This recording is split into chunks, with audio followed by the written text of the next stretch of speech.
প্রথম নম্বর কথা হলো, আমাদের দাবি ছিল লাস্ট পোস্টমার্টম হতে পারবে না।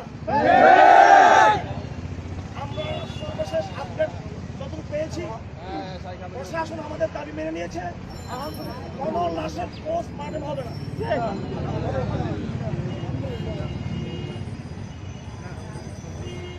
দুই নম্বর কথা হলো, এই ছাত্রদের মধ্যে বেশিরভাগ 4টি লাশের মধ্যে 3 জন হাটাদারি মাদ্রাসার তালেবে ইলম ছাত্র।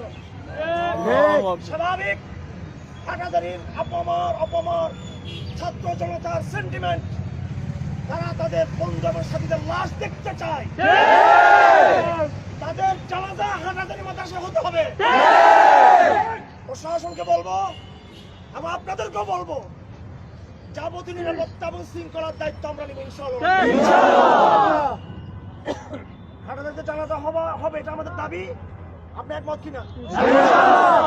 সাথে সাথে যেহেতু ব্যাপক গণজমায়েতের সম্ভাবনা আছে, মাঝখানে কেউ হয়তো বিশৃঙ্খলা সৃষ্টি করার পায়তারা করতে পারে, সেজন্য আপনাদের সকলকে সতর্ক থাকতে হবে যাতে জানাজার মধ্যে কোনো বিশৃঙ্খলা না হয়।